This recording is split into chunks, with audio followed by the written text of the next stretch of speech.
Could I please ask everyone to note... Wasn't me. Could I please ask everyone to note the fire safety instruction? There are no fire drills planned for this evening.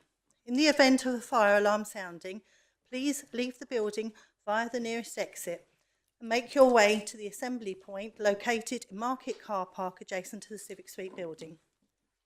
I would also like to remind you to please switch off mobile phones or turn them to silent. Please note the meeting will be live streamed, where the proceedings are capable of repeated viewing.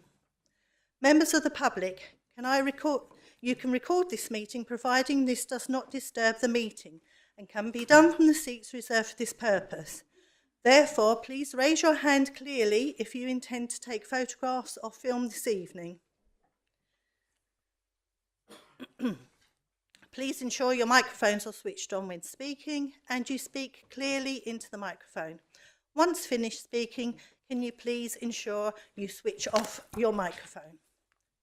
If you are seated in the public area of the chamber, it is likely that your image will be captured by the recording cameras and result in your image being part of the broadcast. Finally, if members are for any reason not present for the whole debate on an item, you should consider and seek advice as necessary on whether it would be appropriate for you to vote on that item. Thank you. Thank you. Members, please can you stand for our Reverend Glenn Mansfield if you're able to.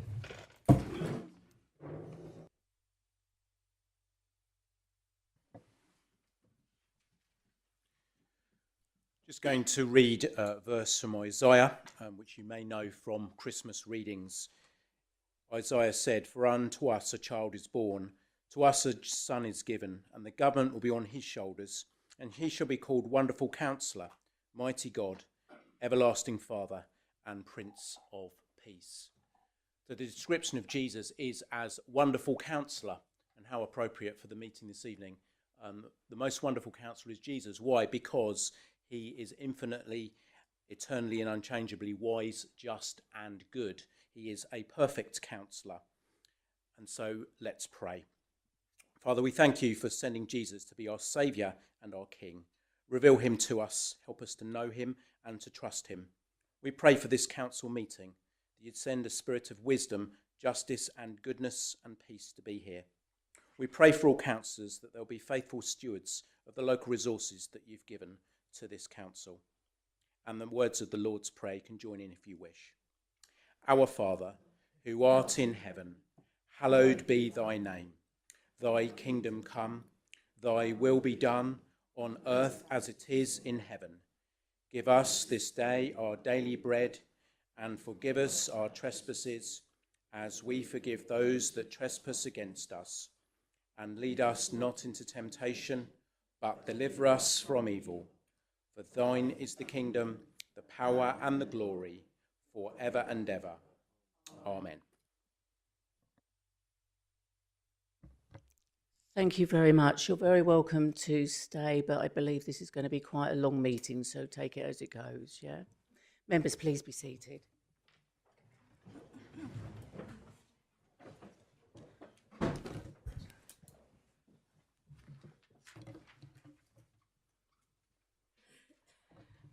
Members, before I start, I would like to give a really lovely, all of us, I think we should, please give a lovely warm welcome to David Dickinson, our new Strategic Director and Section S151 Officer. Thank you. Councillor Belton. Apologies, Chair. It's just a point of order before you move to the agenda. We've just realised there's two versions of the agenda that have been issued this evening. Still have the old copy here without 10.2, 10A, sorry, I think you've called it. And also that in the copy that was received digitally, there's no exclusion of the press and public, but there's a reinsertion of the press and public. And finally, as part of the Constitution, the agenda, as 4.23, 5.2, believe the agenda should have been issued 5 days before with the report. And we just wanted to check, given the weight of the agenda this evening, that we're not going to have any challenge on that at a later date because it was only issued on Thursday. Thank you. Okay, some of these things are going to be covered procedurally, but could you help me out here, Paul Birkinshaw? Yeah, just picking up the last point, I think the agenda and summons were issued within that time. I think items 10A, contract procedurals, financial regulations, there is a paragraph in the purpose of the report, and the chairman will be asked to certify that she considers them to be urgent and therefore it is reasonable to consider them. So items can be circulated after the event as long as there's a reason for urgency, and that's acceptable. In terms of the agenda, sorry, I'm not sure, I'm looking at the electronic and the paper version, and the exclusion of the press and public is on. I'm not quite sure in terms of what's been handed out this evening, but I believe that members have hopefully got the papers and information to enable them to carry out the meeting. Councillor Belton. Yeah, so just to clarify, the ones that have been issued this evening are the original ones without the new items on, but the ones that we were circulated later don't include us voting on removing the press and public, and I just wanted to make sure we're not going to have an issue on that. There won't be any issue. Thank you.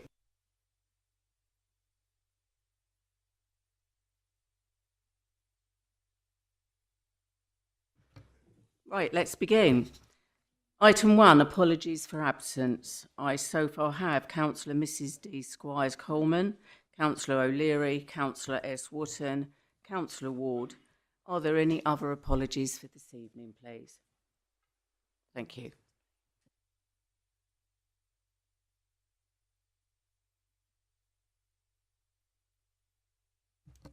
Item 2, minutes of the meeting held on the 15th October. Are the minutes agreed by you members, please? Thank you.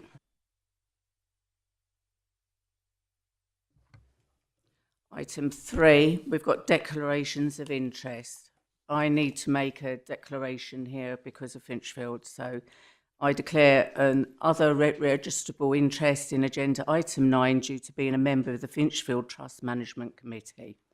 As the matter directly relates to the trust, it shall be necessary for me to leave the meeting during consideration of that item. I understand the Vice Chairman shall declare the same interest, and Council will therefore need to appoint somebody to chair the meeting during consideration of that item, which we will deal with in due course. Are there any other declarations, please, members? None? Thank you very much. Item 4, announcements from the Chairman of the Council, the Leader and the Head of Paid Services. So I'll be going first on this.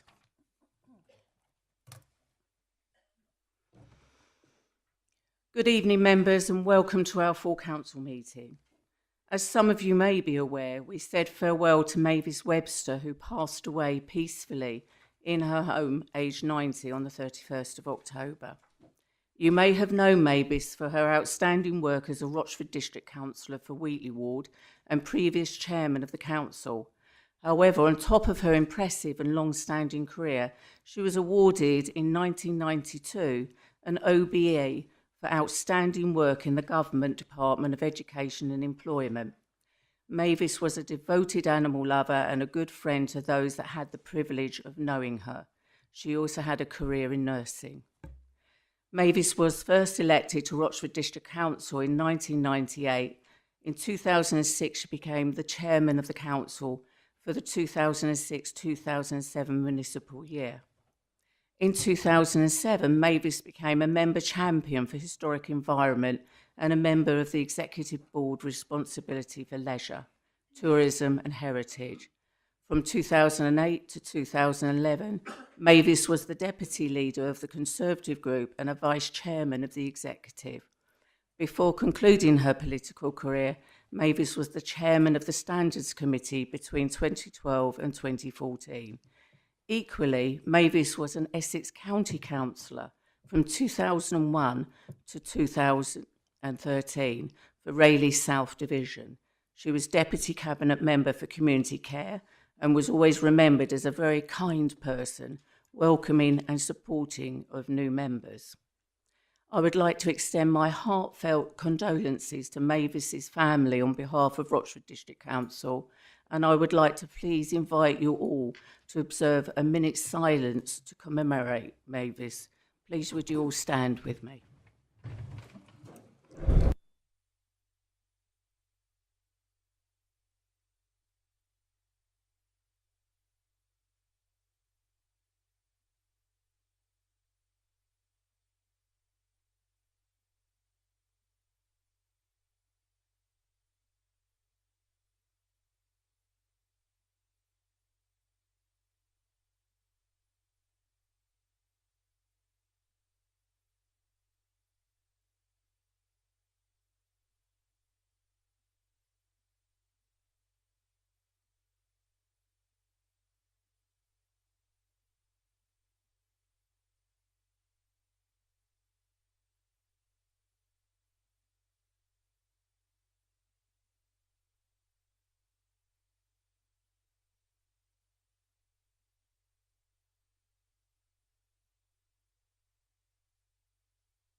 Yes, please do, Councillor Steptoe. Thank you, Madam Chairman. I wanted just to say just a few words about Mavis and her husband Peter, whose pictures are just behind me here on the wall. I first met Mavis when I became district councillor, and she became somewhat of a mentor for me. But there's two things that I think we do need to remember. Is one, that Mavis and her husband were the people that created Cherry Orchard Park. And those that have been there will recognise that was a fantastic thing. But the biggest thing that I remember about Mavis was that there was always a tin of biscuits. No matter where you went, where Mavis was, whether it was a county or a district, there was always biscuits. And that's the memory I will have. Thank you, Councillor Steptoe. Is anyone else wanting to say some words about Mavis? Thank you.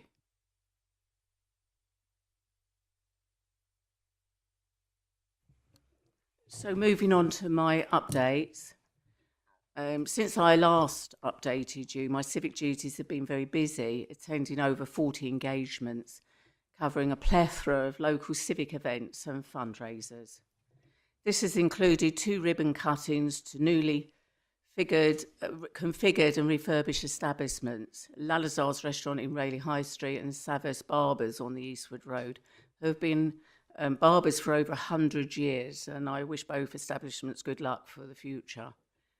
I've had the honour to present awards at the Brentwood and Rochford Sports Award at the Mill Hall, with the Mayor of Brentwood, Razzmatazz Dance School at Swain Park, and the Jack Petrie Awards with Castle Point Mayor at Waterside.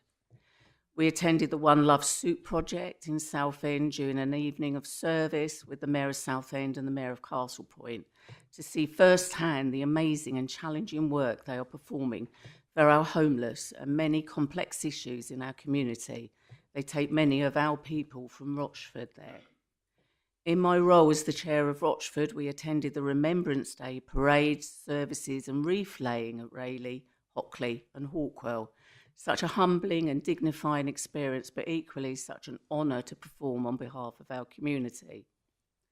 We got into the festive spirit as I attended events to support the Christmas lights and joined in with the switch on with the chair of Rayleigh and the chairman of Hockley.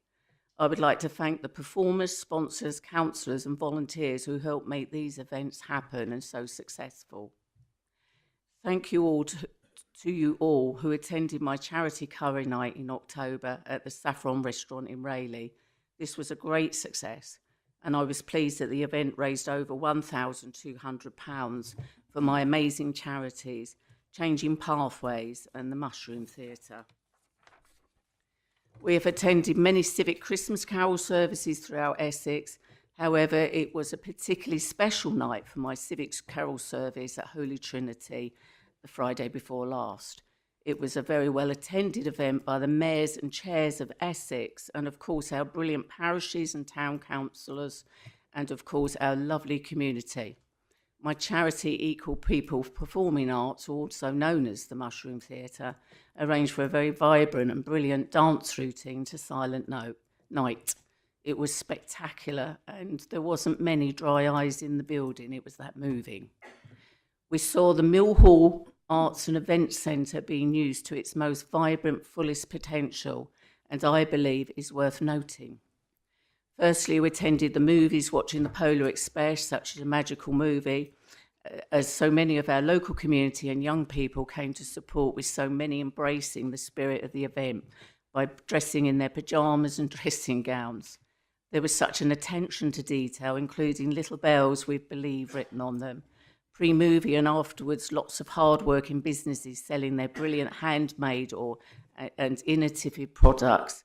It is so important to support our local businesses and young entrepreneurs.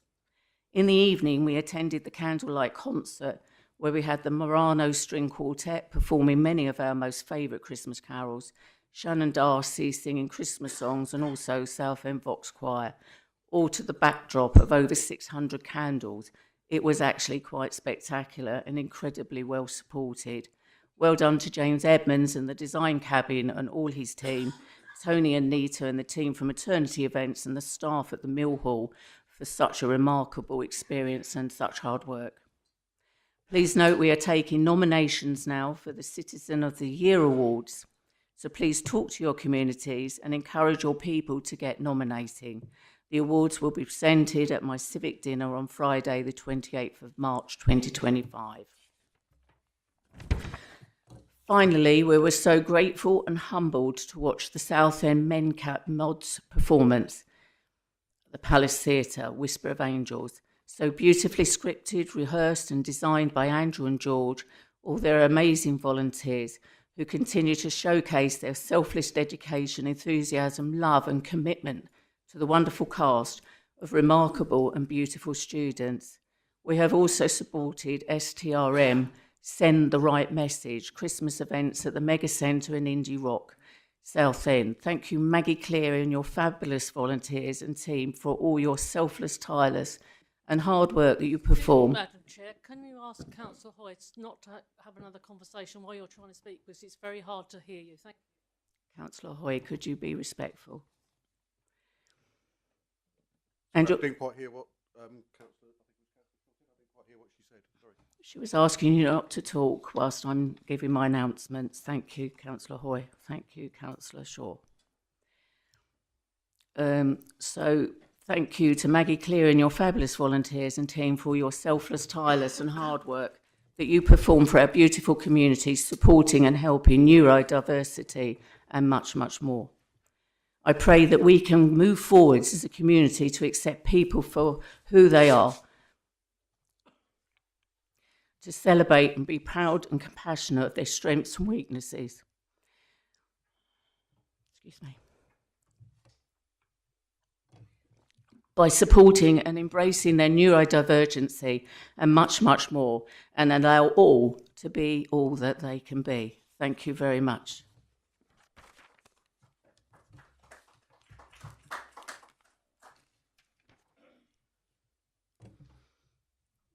We move on now to the leaders' announcements. Councillor James Newport. Thank you, Madam Chair. Evening, members.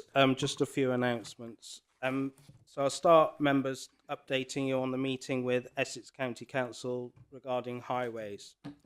Members will recall that at the meeting of full council held on the 17th of September 2024, the council resolved to write to Essex County Council Cabinet member to express our concerns regarding the condition of the highways in the district and to ask them to attend a meeting of full council to discuss these concerns.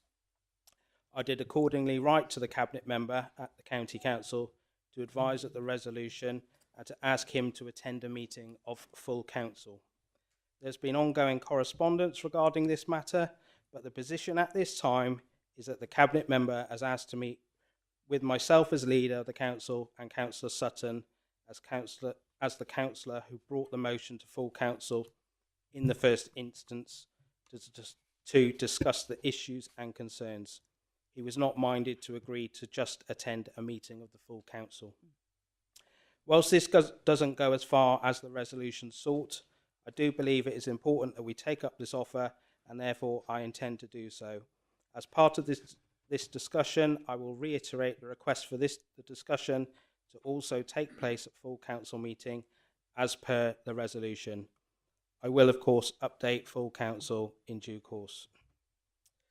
The next item I've got to is air quality strategy consultation. I wish to formally advise of a letter I received from Councillor Bentley, the leader of Essex County Council, regarding dated the 12th of December 2024 regarding a joint air quality strategy consultation. A copy of the letter has been sent to all members for their information. I won't read it out, Chairman, because it's quite lengthy. I consider the proposal is sensible and one that members would support, and therefore propose to confirm that Rochford District Council is happy to be noted as being involved in the strategy as set out in the letter. Just an update on devolution. In my announcements at the last full council meeting, I provided a brief update in connection with devolution in Greater Essex. Members will be aware that yesterday the government published its devolution white paper, which the council will of course need to consider and respond to in due course, and I will of course keep council updated on any developments as appropriate. Members, I also wish to remind you, as Councillor Hoy has just reminded me, that applications for the Business Awards close on 2nd of the 1st, 2025. Please encourage any businesses in the district to enter. Finally, Chairman, if I may, on behalf of Council, I would just like to thank all the staff for their hard work this year, and I wish them and their families a Merry Christmas and a Happy New Year. Thank you. Yeah, I would repeat that back as well. Yes, thank you very much. So I don't think the Head of Paid Services, Jonathan Stevenson, you've got anything to... No, thank you very much. Moving on then to item 5, public and member questions. Members, we have received one question from a member of the public, which is set out on page 5.1 of the electronic agenda and provided separately. May I ask Miss Jill Waite to come and take a seat here or stand here? You're going to sit down and do it, yeah? Lovely, thank you.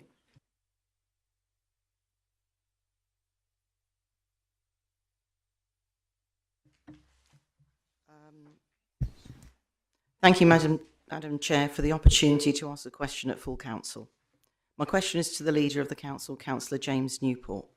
Councillor Newport, in 2018, officers engaged the services of a leading property and construction firm, Gleeds, to provide technical and financial support for the Council's asset delivery programme.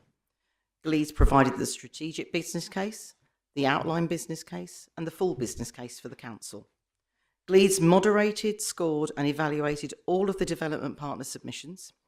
They advised on all aspects of the development partner procurement process and provided support on the procurement and contract documents. Gleeds were paid directly and indirectly via Perfect Circle joint venture over £293,000 of taxpayers' money for this work. Given that the asset delivery programme was a gold standard council project, required to comply with the public contracts regulations in respect of procurement, and considering there was no written justification or consent for their appointment by the then Assistant Director for Commercial Services and the then Section 151 officer, respectively. Please can the Leader explain why the Council failed to follow a competitive procurement process when hiring Gleeds, making their appointment non-compliant with the contract procedure rules? Thank you. Thank you. Councillor Newport, would you like to reply, please? Thank you, Chairman, and thank you, Ms Waite, for your question. The question refers to events and actions that took place 6 years ago and involving officers that no longer work for this council. It is therefore, of course, more difficult to provide a fully informed answer to the question. I would respond by saying that I believe that the council has been as open and transparent as it can on matters relating to the ADP. The original decision to award a contract to GB Partnerships as development partner for the council's asset delivery programme was made by council on the 19th of May 2020. Some concerns regarding the process relating to this decision were raised, and in response, the council commissioned an independent review which was carried out by Elucidate, a specialist in local government governance, and audit, which I'm sure Ms Waite has read and which prompted her question. This was reported to Audit Committee on the 27th of September 2023. The report was exempt because the council was in negotiation with GB Partnerships to vary and potentially terminate the contract. As soon as possible after the council concluded negotiations with GB Partnerships, the report was published in the interests of openness and transparency, and this was included on the agenda for the Audit and Governance Committee on the 3rd of December 2024. Council officers also actively supported the external auditor in drawing her value for money conclusion that was reported to the Audit and Governance Committee on the 3rd of September 2024. Such reviews, particularly in the absence of the loss of corporate knowledge when officers leave the council, relies largely on available documentation, and the external auditor raised the same issue in her value for money and expressed some concerns in connection with the document retention. These reports, which are in the public domain, have examined the issues based on the information and documentation available, and regrettably, with relevant officers now having left the council, I can't add anything specifically in response to the actual question. I would, however, conclude that the council is actively seeking to assure it addresses issues and any lessons which can be learned, and that includes new contract procurement rules which are on the agenda for this evening's meeting, and work being undertaken to enhance the council's information governance arrangements as part of the commitment in our new corporate plan to be a well-managed authority. Thank you, Councillor Newport. Ms Waite, would you like to ask a supplementary question? Thank you, Madam Chair. If that's allowed, yes, I have a supplementary, because I did read the published report, so thank you for that. Following the meetings of the Audit and Governance Committee, which considered the reports in connection with the Council's Asset Delivery Programme, which was the External Auditor's Value for Money report and the independent report now in the public domain by Elucidate, both of which have been unable to draw firm conclusions due to the issues with document retention. And considering by some members' comments they made that they hadn't been asked if they could provide any documents in connection with the matter, will the Leader of the Council, in the interest of transparency, ask officers to write to all members of the Council asking them to provide any documents they have which might assist in clarity and assurance on the matter? Thank you. Councillor Newport, would you like to come back in? Thank you. Yes, I will ask officers to write to members to request any information they might have. Thank you. If you'd like to take your seat.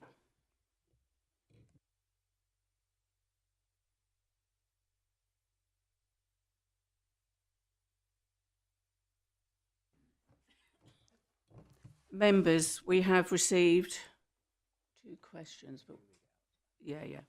We've received two questions from members of the council, which are set out on page 5.2 of the electronic agenda, and which have been circulated to members. However, the question from Councillor Mrs Belton has now been withdrawn. So we move on to question 1, and Councillor Mike Steptoe, if you could give that. Thank you, Madam Chairman. My question is to the Leader of the Council. Will the Leader make an assurance that any vandalism and general maintenance at the Freight House will be addressed as soon as possible such as, but not exclusively, broken glass, general maintenance, weeds, moss removal, and peeling paint, and not let the building fall into a state of disrepair. Thank you, Councillor Steptoe. Councillor James Newport. Thank you, Madam Chair. Yes, thank you for your question, Councillor Steptoe. I can confirm that the Freight House is visually inspected by an officer on a weekly basis. This inspection includes a walk around of the external of the building to ensure all windows and doors are secure and intact. Vandalism, if presenting a health and safety or security concern, will be addressed immediately, and any other works required will be prioritised and scheduled accordingly around contractor and budget availability. With regards to the external areas and grounds maintenance, a contractor has been appointed to clear the weeds and other vegetation, and officers are now just waiting for an attendance date for this to be completed. Thank you. Councillor Steptoe, would you like to come back in with a supplementary question? Yes, thank you, Madam Chair. Generally speaking, the residents of Rochester do feel that the Freight House is being somewhat abandoned. I would like the leader to make a further assurance that any funds that are required are forthcoming as soon as possible, and that the current inspection regime for making sure the building complies with insurance requirements and safety requirements is maintained to the highest level. Councillor Newport, would you like to come back in?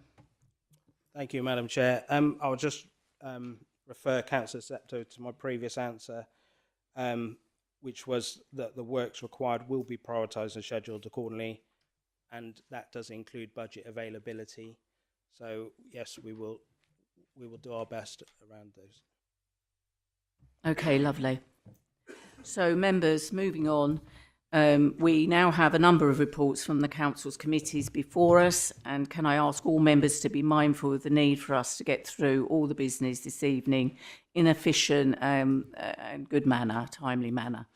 Can I briefly set out the procedure for dealing with the various reports? I will invite the relevant committee chair or vice chairman to move the report. I will then ask for a seconder who may speak or reserve their right to do so until later in the debate. The matter will then be opened up for debate. If any question arises from a member's speech, I will ask the relevant committee chairman or vice chairman to respond at the end of the member's speech. They may in turn ask the relevant officer to respond on their behalf. At the end of the debate, the relevant chairman or vice chairman will be asked to wind up before we take a vote. All speeches have a time limit of 5 minutes, and I will give members an indication when there is 30 minutes remaining. But reiterate, I'd like you all to be mindful of the time.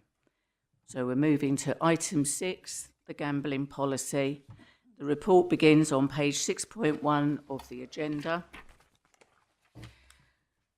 And now I'm going to invite Councillor Andy Cross, Chairman of Licensing and Regulatory Committee, to introduce the report and move the recommendations, please.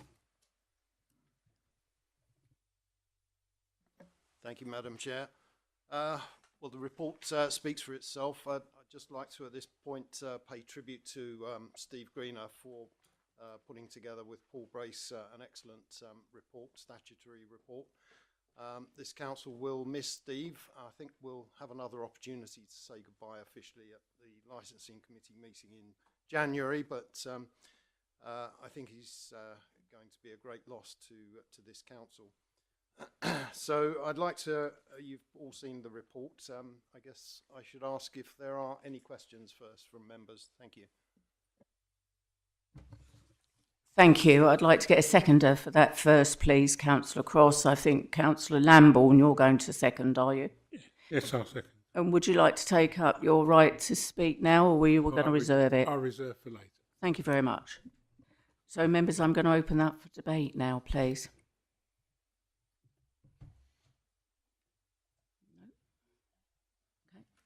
Okay. Perfect. So would you like to wind up, Councillor Cross? Sorry, I didn't actually make the proposal, but yes, the proposal is to recommend that the full council approves the statement of licensing policy for gambling as set out in Appendix D. Do I have a seconder? Thank you. You're taking over from the chair there, Mr. So yes, as he says, the recommendation is R1 that the full council approves the statement of licensing policy for gambling as set out in Appendix D. So I'd like to see a show of hands. All those in favour, please. That's unanimous. That's unanimous. Thank you.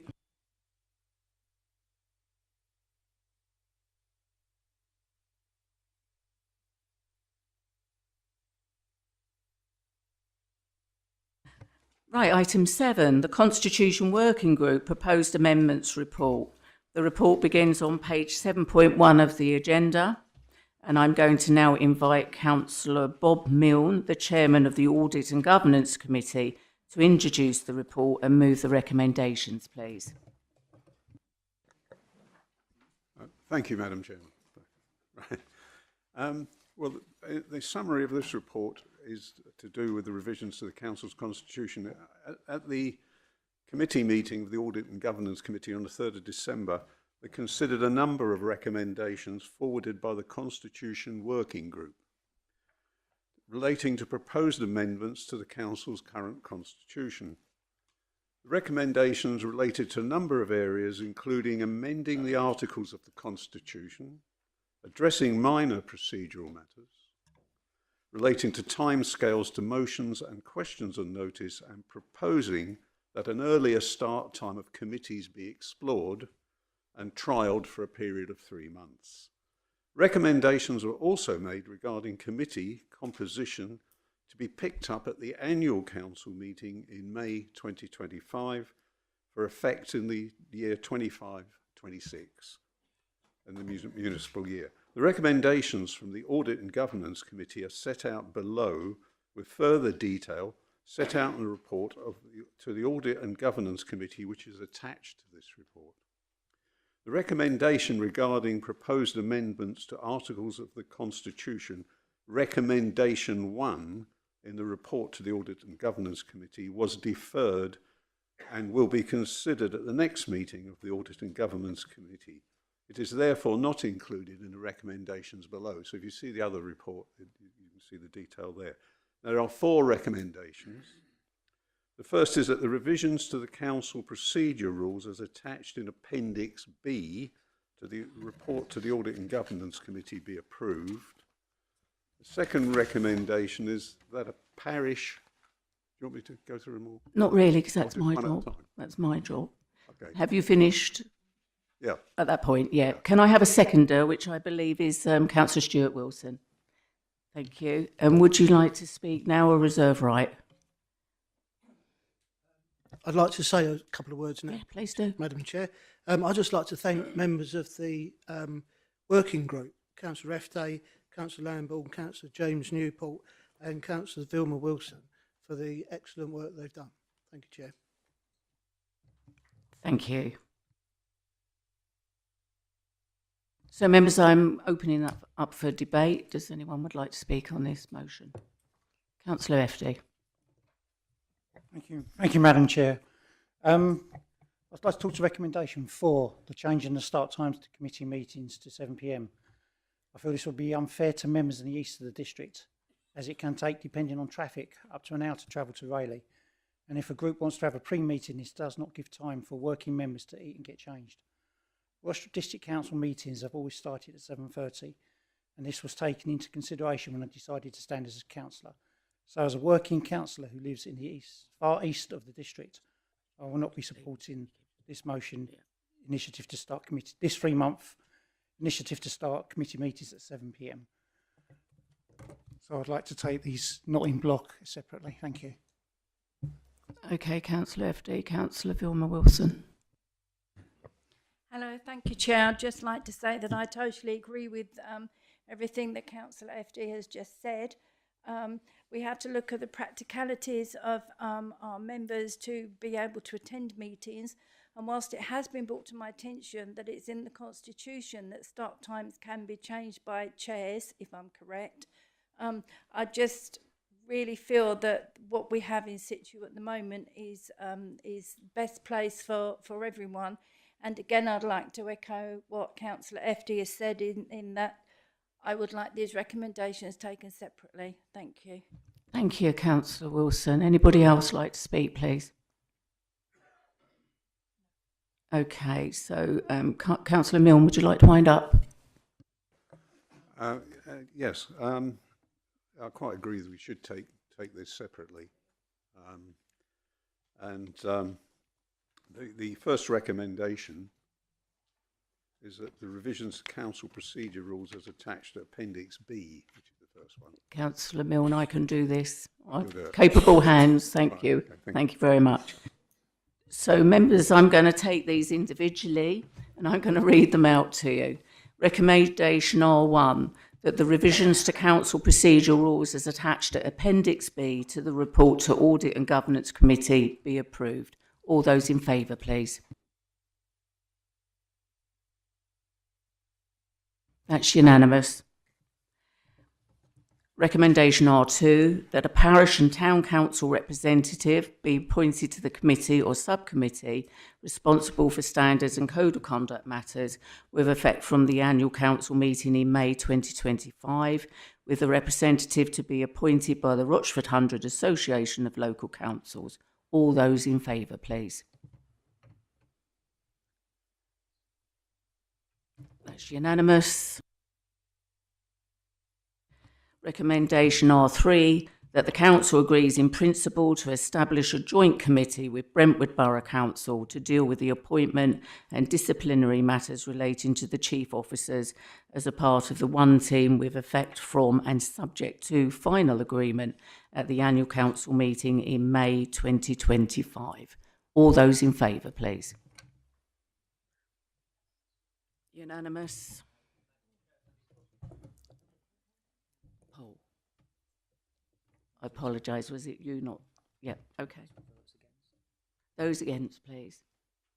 And any abstentions? One abstention. Okay, and recommendation R4, that a 3-month trial from January 2025 until end of March 2025 be undertaken of the ordinary start time of committee and subcommittee meetings commencing at 7 p.m. as opposed to 7:30 p.m. as at present, with the exception of full council. All those that are in favour, please.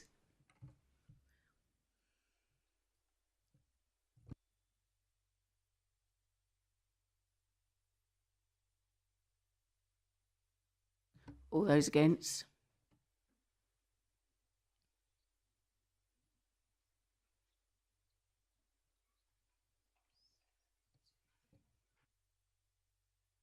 Thank you. Any abstentions?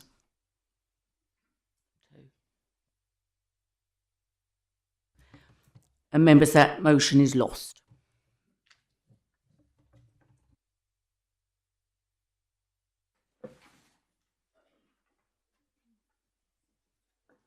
Councillor John Mason. Thank you, Chairman. Can you declare the numbers, please, for the record and more particularly for the minutes? Thank you. They're working on it. 14 for, 17 against and 2 abstentions. Okay. So we're moving on to item 8, Green Gateway Trading. The report begins on page 8.1 of the agenda. I'm now going to invite Councillor Bob Milne, the Chairman of Audit and Governance Committee, to introduce the report and move the recommendations, please. Thank you, Madam Chairman. The report summary is that in 2016, the Council established a corporate group with Green Gateway Trading Limited as the wholly owned holding company and Green Gateway Trading Ground Maintenance Limited as a wholly owned subsidiary. In 2017, a further subsidiary company, Green Gateway Trading Development Limited, was incorporated as a further wholly owned subsidiary of the holding company. The directors of Green Gateway Trading, Grounds and Maintenance Limited have now formally notified the council in its capacity as shareholder that as all assets and staff have been transferred to the council, that the company is no longer a going concern. In order for the company to continue to trade, the company must be a going concern. The council must therefore now make a decision about the future of Green Gateway Trading, Grounds Maintenance Limited, and the rest of the Green Gateway Trading Group of companies. The report went to Audit and Governance Committee on the 3rd of December, who approved the making of the recommendations below to full council. And there is a supporting information for the recommendations, which is that at paragraph 1.1, at present the company is dormant and still has to remain registered at Companies House, and a cost has to be paid for keeping a company logged on government records. These costs will continue to reduce the remaining funds of the company and eventually will result in a position of insolvency for the companies. The Companies House public records reflect the current state of the company, which is detrimental to the long-term reputation and to that of the council. An extended period of dormancy may also damage the reputation of those officers who are directors of the companies. Thank you. Thank you, Councillor Milne. I understand your seconder is Councillor Stuart Wilson. Would you like to speak or reserve your right? Reserve your right. We'll pop that out for debate now, please. Councillor Adrian Eves. Thank you, Chair. This has been quite a traumatic period, I think, in the council. We've had a lot of conversations. I've had a lot of conversations with officers over this. There have been a lot of questions about it. There's even some things in the report that rather surprised me, that we're talking about 2 directors when Companies House actually showed 3 directors at one point, and currently has 1 director, as the report says. One of the things that did come out of this is that something must have happened halfway through its trading, because we've got in the report here that we have situations with the later contracts and the later things that the Green Gateway GM Limited were asked to look at were priced at too expensive. So the question then comes, what actually happened then between the time that Green Gateway GM Limited was trading and it was doing fine, and then all of a sudden it became too expensive? I've already agreed with officers that the actual running or the general governance of this particular operation was poor.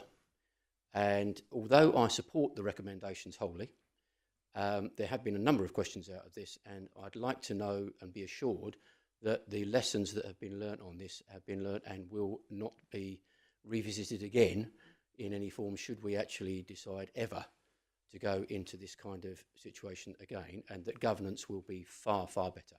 Thank you. Thank you very much. Anyone else like to speak? Good. Okay, so we'll go to Councillor Milne. Would you like to wind up? I will give the recommendation. Well, Madam Chairman, I think the report is self-explanatory, really. We could go on to the recommendations and put them to the council. Thank you. Thank you, Councillor Milne.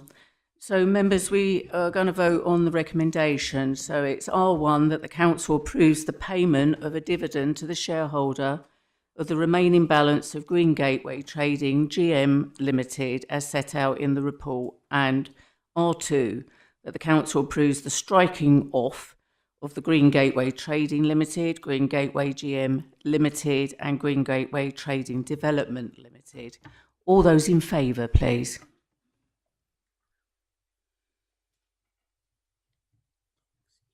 It looks unanimous, doesn't it? Yeah. No, okay. Nearly unanimous. Yeah. And those against, please. And abstentions, 1. So that motion's carried.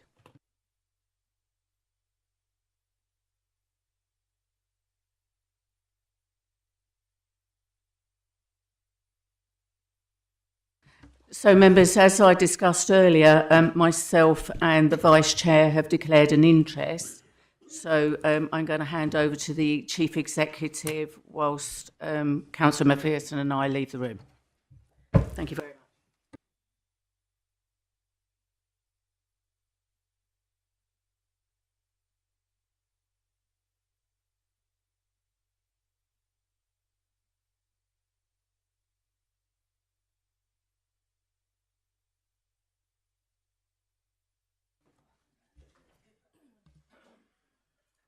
Thank you, members. This is a bit unprecedented, but I need a nomination for chair to chair the debate, if possible. Councillor Newport. Thank you, Mr. Stevenson. I'd like to nominate Stuart Wilson, please. Okay, we've got a proposer and a seconder. Obviously, Councillor Newport's a proposer. Okay, Councillor Hoy. Can we have a show of hands for? Thank you. Councillor Wilson, if you'd like to take the chair.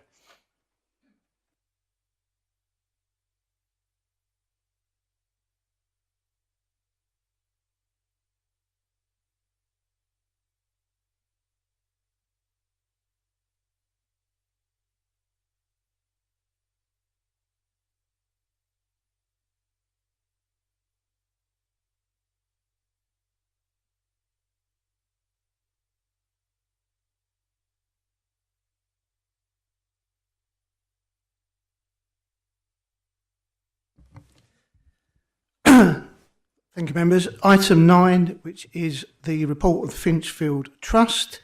The report begins on page 9.1 of the agenda. Members, the recommendations in the report refer to the report having been considered by the Audit and Governance Committee on the 3rd of December 2024. This should have read that the report was considered by the Strategy, Finance and Policy Committee on the 26th of November. And so the recommendation is amended accordingly. Please note that Appendix B of this report is exempt, and so this should be borne in mind in referencing any content of that appendix. I'd like to invite Councillor James Newport, Chairman of the Strategy, Finance and Policy Committee, to introduce the report and move the recommendations. Thank you, Chairman. Members, I'd like to introduce this report. At its meeting held on the 26th of November 2024, the Strategy, Finance and Policy Committee considered a report which advised of a review had been undertaken in connection with the Finchfield Trust and approved recommendations to full council regarding the matter as set out below to standardise the governance of the Trust, with the council being the sole trustee. The report to Strategy, Finance and Policy Committee at Appendix A provides the supporting information, and this report provides further information which it was considered that would be beneficial to provide to full council.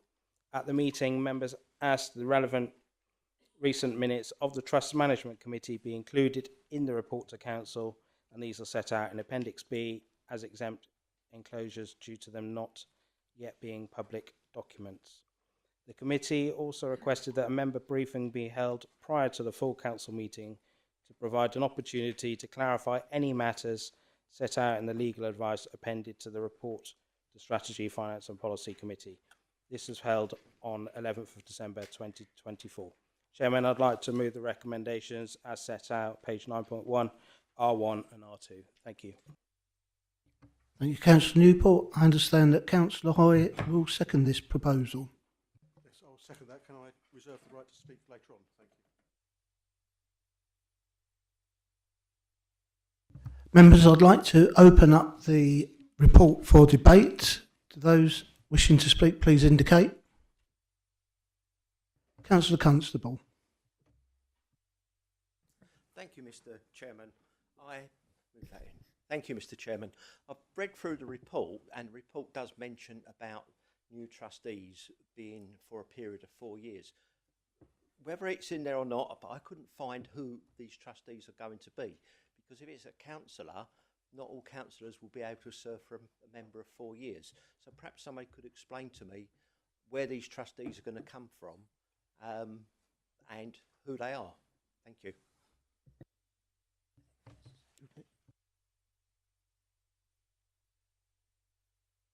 Thank you. Lauren, are you able to answer?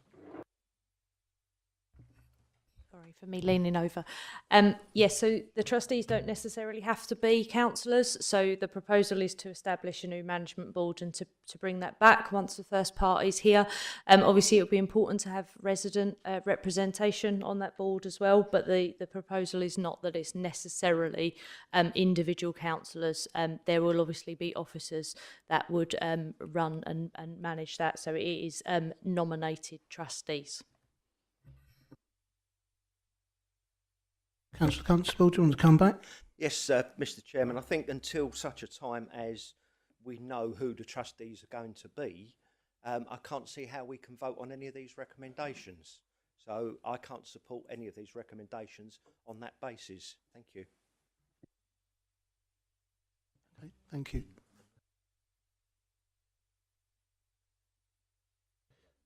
Yeah, Councillor Constable, the matter that you've raised will be coming back to a future meeting, so it will be resolved then.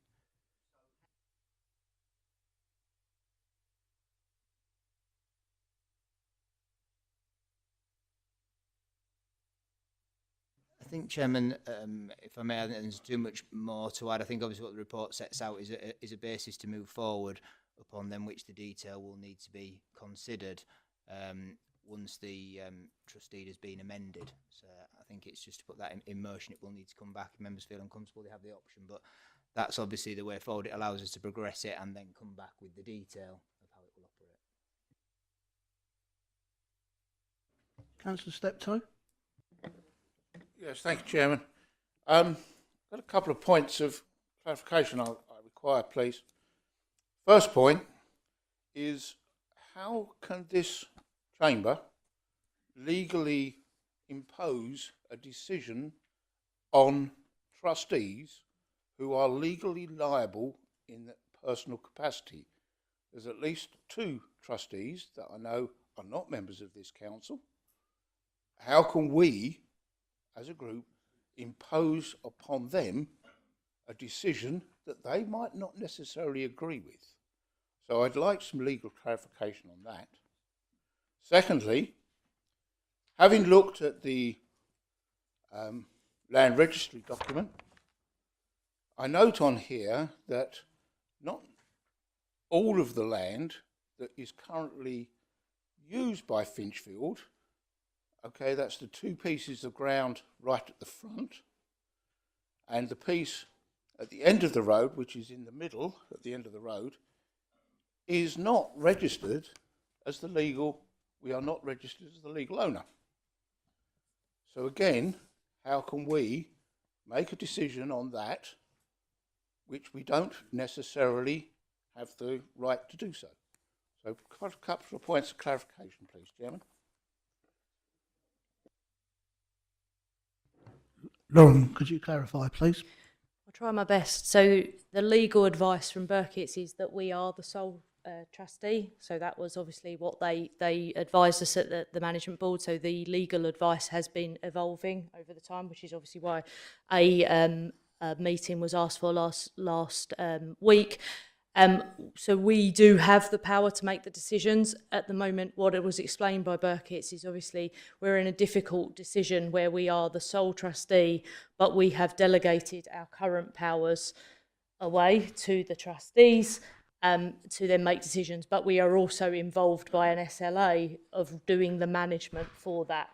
The advice from Burkitt's is that we need to move forward to unpick that so that we are able to manage these residents' homes, of which we will have some obligations in a proper manner. These are 12 properties, and at the moment it's very blurry of who does what and how decisions are made. So, for example, we, the financial matters, we are involved in those, but we don't have full decision-making powers. So that's why this report is looking to unpick that governance, put some new and updated charity objectives in, not to move away from the original, obviously, aims of what was set up for us, but to unpick what has become quite a messy governance situation.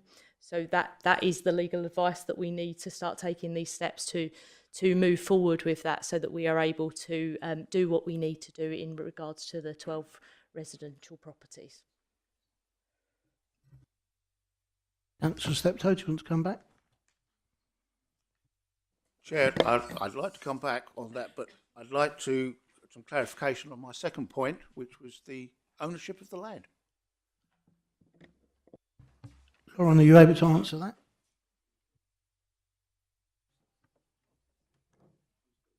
My understanding is that we are the owners of the land. So that is the advice from Burkitt's, is that it is the council as its custodian sole trustee. But I'm not obviously from Burkitt's, but that was my understanding, Mr. Birkinshaw, unless yours is different to mine. That was what was clarified from the legal briefing that was taken last week. Yeah, nothing to add, Chairman, to the comment that Lauren made. I think there was obviously, as the Chairman of the Strategy, Finance and Policy Committee raised, there was some queries around the legal issues associated with this. There was a briefing that circulated. We're satisfied with the legal position that's presented this evening. It's for members to determine whether they're happy to move forward on that advice with the recommendations. Thank you, Chairman. I'm fully aware of all the muddle that the Finchfield Trust is in. Certainly, having been a trustee of many other charities and various other organisations, and I was also trustee of this when I was vice chairman, along with Councillor Gooding when she was chairman, and I continued as chairman of the trust once I became chairman. And it was me and Councillor Gooding that actually instigated and started this ball rolling, trying to understand exactly what the thing was. And we asked at the time as to who would be liable, and we were advised that we would be personally liable. Now, I don't believe that has changed, and I still find it very difficult. I know at least one of the independent trustees is here tonight. I don't see how we can impose a decision upon that person and the other independent trustee that they may not agree with. How will this council indemnify them against any legal action out of these decisions? I just don't understand. And I listened, and I was at the briefing with Burkitt's, and they were confused as I was with the advice they were giving. With regards to the land ownership, I'm quite happy to pass this over, but I would still question, this is the land registry document that clearly shows what is owned by freehold of Rochford District Council. It doesn't cover all of the land. So that needs to be clarified. Thanks, Chairman. Councillor Belton. Thank you, Chairman. I'll start by apologising to everyone that was at the Strategy and Finance meeting, because there's going to be an element of duplication here, because a lot of what was discussed hasn't made it into the revised report, understandably, but I feel it's relevant to reiterate for those members that weren't there. So a few things. I brought up the confusion about Burkitt's and was insistent that we had a briefing, and I'm very grateful that that took place, albeit I couldn't attend because it was rushed through quite quickly, rather than putting this item in January, which was also requested. Burkitt's recommendation and advice has changed periodically. There definitely is some confusion, and there's still some confusion around the chamber. And I still have concerns about the route of travel. Recommendation 1, I just want to make clear, I'm in support of. The Charity Commission and the objectives do need updating. There's no question of that. They need to be modernised, and they need to ensure that we can get the right people into these properties. And service to the residents is paramount, and that should be the most important thing, that the residents of Finchfield are getting a service and a standard of living that is fair and reasonable. So I don't have an issue with the charity objects. The recommendation 2, I'm still on the fence with, so I have some questions to try and help me get some clarity. Regarding accountability, again, as Councillor Steptoe said, and as other councillors said when we was at the last meeting, we were always advised as trustees of Finchfield, we were personally liable, and that is why we were pushing for insurance, because we were told if there was an issue, they could come for us financially. So we was asking for insurance from the council to make sure that couldn't happen. That never happened. But what I would like to ask is, with a management board, who is accountable and what is the recourse if there is an issue? So that is one question. Another question is the Charities Commission. Have they provided a view on this change? Have we received anything from the Charities Commission regarding this? Next, and this is a slightly separate one, devolution is very much on the table. I now have a big concern that Finchfield could become part of Rochford District Council, albeit within the Charity Objectives Rayleigh set. We then become part of a much, much, much bigger organisation, and all of a sudden the history of Finchfield and the gift from the residents of Rayleigh that gave these properties to the town could end up being occupied by somebody from well outside of the town. So that is a huge concern, and I want to know how we protect the properties from devolution.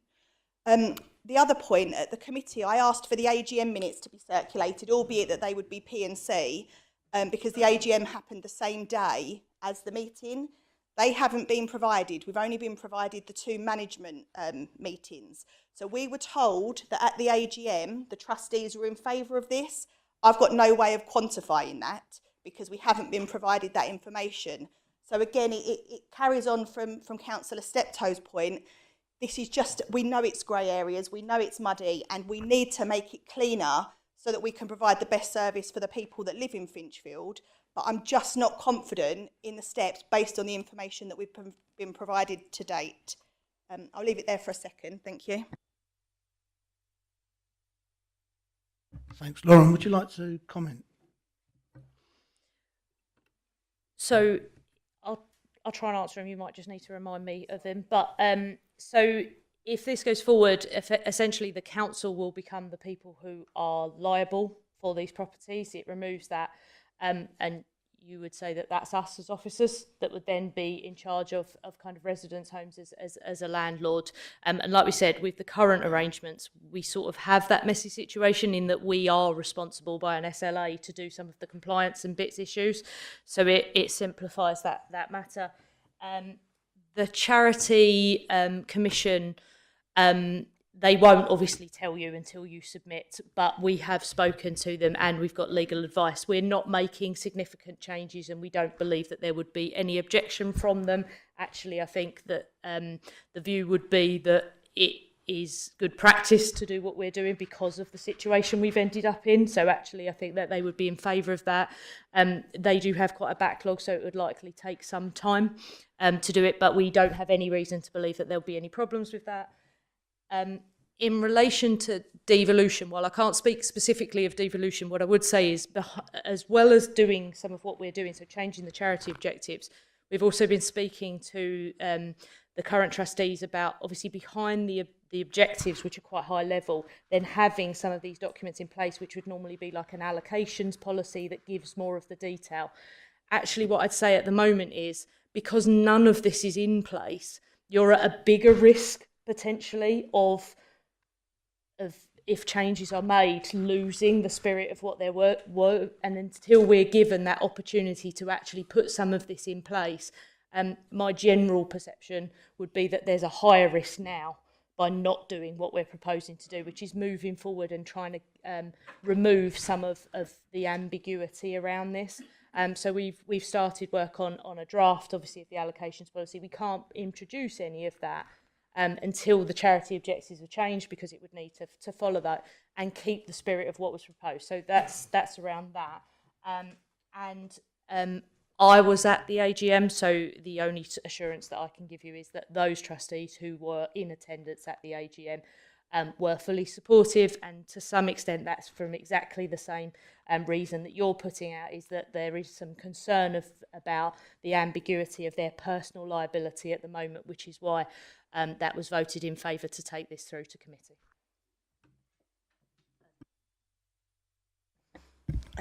Thank you, Lauren. That is helpful. Just a couple of follow-ups then. If the council / officers are accountable, how do we manage that? Who challenges? Who says you're not doing a good enough job? These residents, some of these residents especially, are vulnerable. Who's going to be protecting them? We don't know who the management board is made up of. If that's made up of other officers, I feel that is weak in terms of a trial to ensure suitability for the residents. And also, as we've seen this evening from other questions, officers leave and then the paper trail is leaving with it, and then who is accountable for things. So that would be a further concern for me. The good thing with the trust, the committee, whilst I don't like the revolving door, and I've made that point when I was a trustee myself, it's not helpful for anybody. At least there was some continuity with a couple of them, and there was a paper trail. So I would have some concerns if this is solely officer looked after, and that's not a criticism of officers, it's a potential criticism of process. And just the last point, I'm fairly confident in some of the papers from Burkitt's and previous conversations when they addressed us as trustees, they recommended a consultation go out with the residents about these changes to the objects and to any change to how the trust is run. Has that happened, and what were the responses? Because again, I haven't seen any. Thank you.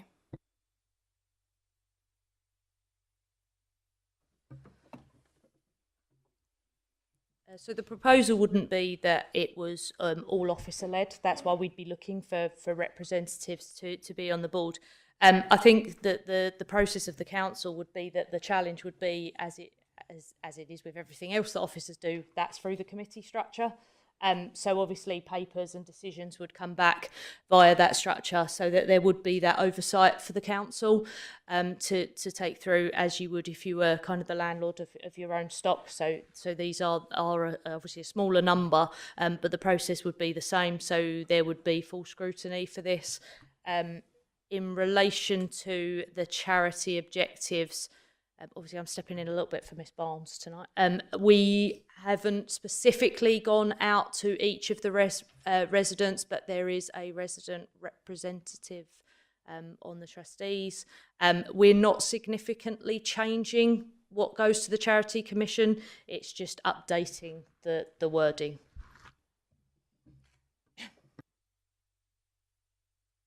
Councillor Reeves. Thank you, Chair.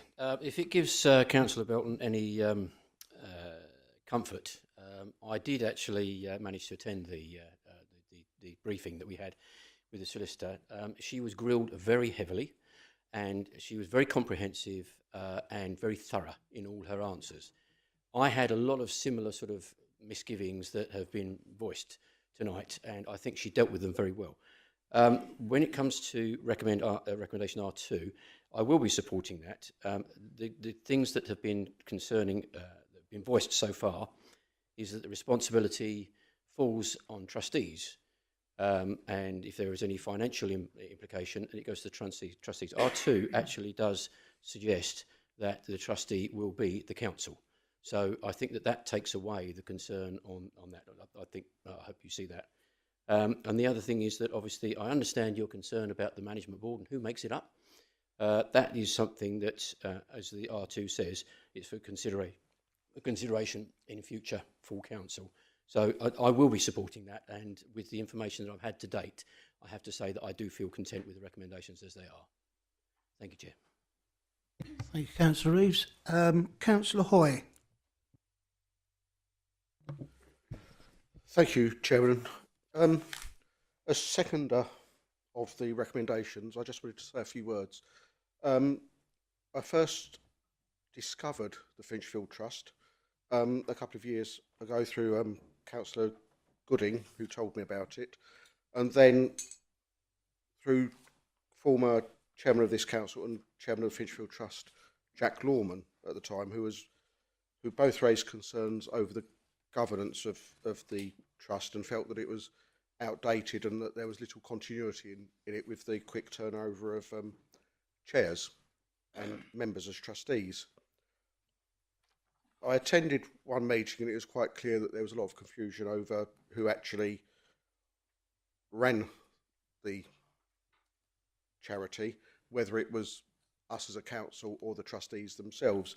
And from that meeting, there was a lot of work done by Burkitt's and officers, I'm aware, who researched this quite deeply and spent a lot of time doing it to find the original trustees and to then discover that we as a council were the sole trustees still, despite the changes that had gone on.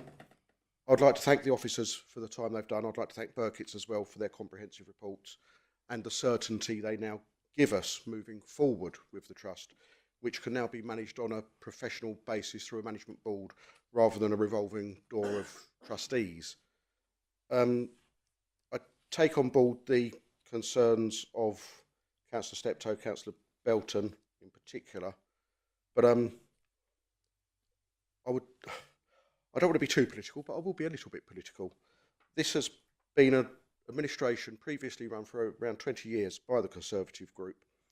At any time, they could have looked at this and taken this forward. If they had concerns while they were in administration, they could have done this then, and they haven't. We are moving forward as administration, tidying up the mess that has been left. This is probably not the only one we will find, but this is updated for the modern times. It gives assurance to the residents of Finchfield Trust that they're being looked after, and it's this administration that's doing it. Thank you. Thank you, Councillor Hoyt. Councillor Gooding. I think all the points have been made now. Thank you.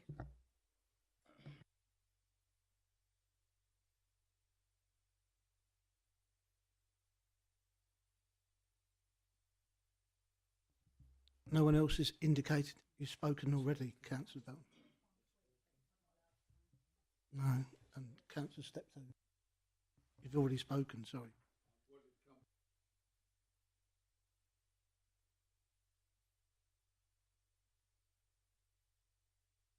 Councillor Efty. Thank you, Chairman. Going on points that Councillor Hoy spoke about, I'm sure that this started to be sorted out in the Conservatives administration by Councillor Goodin and Councillor Steptoe, and we are where we are because of that. And can I just ask if some reason Burkitt's, there's a lot of confusion. I also attended that briefing, and I was more confused when I left it than when I went into it. But Burkitt's are covered by indemnity insurance, are they not? If it turns out that they are not 100% on their advice. Normally, they'd be covered by professional indemnity insurance.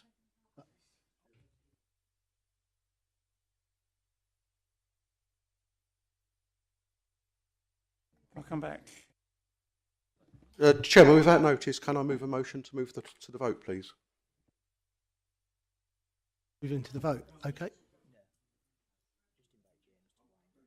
Yeah, I was going to. Yes, I'd like to invite Councillor Newport to move the motion. Sorry, point of order, Chair. Is Councillor Efty not permitted the same respect that everyone else is to come back? He asked a question, he had a response, and he'd like to make one further point. Okay. Councillor Efty. Yeah, can we have reassurance that at least one resident and one resident of Rayleigh be actually on this board? And run to Rayleigh Town Council, as it did, first of all, start in Rayleigh Town Council.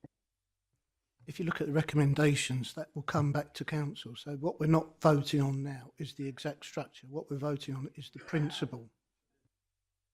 Councillor Newport, would you like to move to the vote, please? Thank you, Chairman. I'd like to move the recommendations as in on page 9.1, R1 and R2, please. Thank you. Yeah.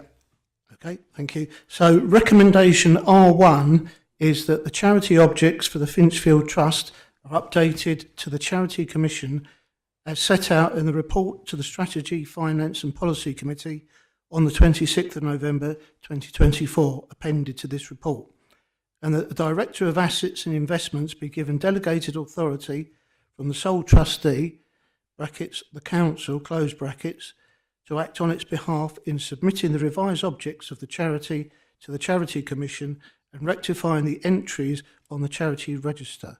Those in favour, please indicate.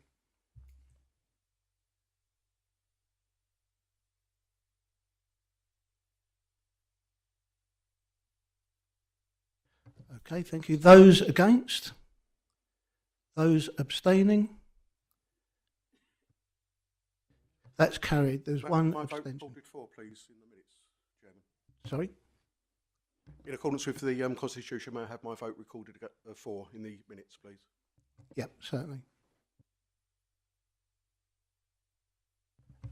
Okay, recommendation 2, that the new trust deed is drafted on the basis the council establishes a management board and remains sole trustee of the charity for consideration and approval by full council in due course. Those in favour, please indicate.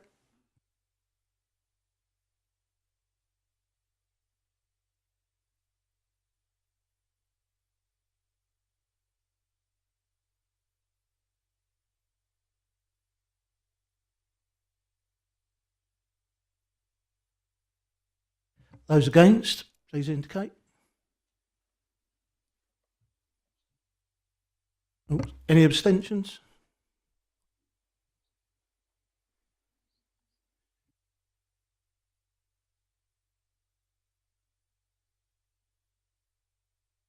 Okay, that recommendation is carried 23 for, 8 abstentions. Thank May you. I have my vote recorded as previously, please, for that motion? Yep, Councillor Hoy will have his vote recorded, please.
Members, thank you very much. So we're going to move on now to item 10, winter fuel. The report begins on page 10.1 of the agenda. I would like now to invite Councillor James Newport, the leader of the council, to introduce the report. Thank you. Thank you, Madam Chair. So this is the report on the winter fuel support and the response to the council resolution.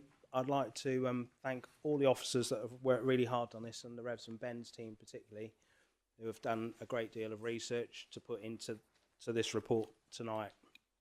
On the 17th of September 2024, the Council resolved in summary to write to the Chancellor of the Exchequer calling for the policy on linking winter fuel payments to pension credit receipt to be immediately paused and introduce a new threshold to determine eligibility for winter fuel payments, to commence a significant awareness campaign to maximise the uptake of pension credit, conduct an urgent review with a report on the assessment of the government's support to pensioners of Rochford should the government not change their approach, with a report to full council with recommendations on how this council can support those pensioners who remain in fuel poverty.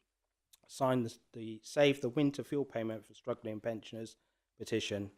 Further details of the activities resulting from the above resolution are detailed later in this report and include information regarding those impacted and the support offered by other local authorities. The report proposes action which the council could take to support those persons impacted by the loss of the winter fuel allowance and other residents of the district that may be impacted by fuel poverty through the creation and operation of the council's own winter fuel fund to provide support to eligible pensioners in the district.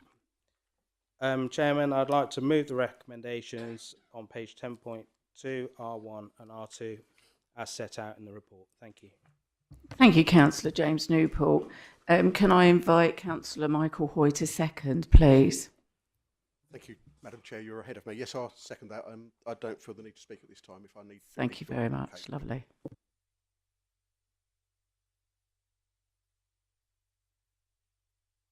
Okay, so we're going to open this for debate, and I understand Councillor Mrs Belton would like to speak. Thank you, Madam Chair. Of course, it's a delight to be able to support this motion, and indeed, Councillor Wootton and I brought a very similar motion to Paul back in October, but was waiting the report, hence my earlier question that I withdrew because it's subsequently come. So very much welcome this, as I'm sure other members do. I have a couple of questions just for clarity. Page 10.8, it relates to £10,000 of capital being one of the criteria, or having less than £10,000 of capital. Just for clarity, when we're talking capital, are we talking cash? Because otherwise I think we're just about going to rule out everyone that's eligible, because homeowners there's no homes in Rochford worth less than £10,000. So clarity on that, please. And secondly, which budget are we taking the £50,000 from? Thank you. Thank you, Councillor Belton. Pam will correct me if I'm wrong, I think in response to the first question, the capital is cash. In terms of the funding for this, David, I don't know if you want to respond in terms of the reserve that we'll take it from. David will respond on the finance point. Currently this year we are forecasting a significant underspend, and so will be taken from the underspend for this year. Okay, Councillor Mike Steptoe, please. Thank you, Chairman. I just point of guidance, if I may, from the monitoring officer, as a person that would have been in receipt of the winter fuel allowance, I'm not sure whether I qualify for it. So, therefore, do I need to declare an interest here? And I'm sure there's others in this chamber that would be in the same position. It's unclear in the documentation as to how you're going to qualify.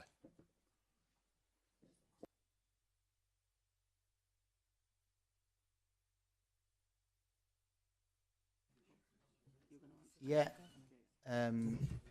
In terms, obviously, it's difficult to know whether any members will apply and benefit from it. Certainly, it's not a disclosable pecuniary interest, nor is it other registrable interest. Whether it's a non-registrable interest and it directly affects or directly relates to members is debatable, and also the consideration as to whether you're affected more specifically than the general residents of the district. My conclusion is that you wouldn't need to declare an interest, but if any member felt the need to do so, then it would be an other registrable interest, but not to an extent that they need to withdraw from the debate. Councillor Booth. Thank you, Madam Chair, for the opportunity to speak this evening. Rochford District residents welcomes the speed with which officers and the new administration have acted upon the motion recommended by Councillor Linden after amendment in September, which was passed unanimously by all political groups and councillors. There has been most certainly a sense of urgency, and I am grateful to the Vice Chair, Councillor Joe McPherson, for honing my amendment to relay the desperate and concerning impact of the National Government's surprise announcement, which was not a manifesto commitment, of the abolishment of the winter fuel allowance for 90% of pensioners. RDR also notes that the suggested £100 fuel payment is at the more generous end of support when compared to some of our neighbouring councils. However, it is noted that one council is offering £200 per couple. It is also noted within the report that the realm of data and information pertaining to these issues that are such a concern to members here tonight seems immense, but not particularly useful in targeting support where it is most needed. So it is this group's hope that communication can extend beyond social media. For example, leaflets to local churches, charities, voluntary groups and luncheon clubs to maximise the audience for this council's desire that no one should be suffering fuel poverty over the festive period and beyond. Secondly, this group would politely request, Madam Chair, that this issue of the winter fuel allowance is revisited and considered on the agenda of the March full council meeting, so that members can monitor the progress of the £50,000 spend and review the criteria if it looks likely that surplus funds may be available to allocate.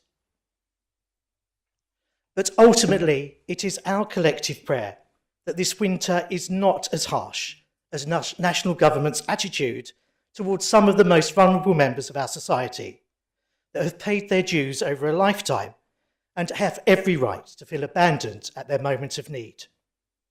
I am thankful that every member here tonight refuses to allow such a belief and feeling to go unchecked and unanswered. Thank you, Madam Chair. Thank you, Councillor Booth. Councillor Newport, would you deal with that on the winding up speech, if that's okay, some of the questions that you raised? Is there anyone else that would like to debate? No, there's no one else. So, Councillor...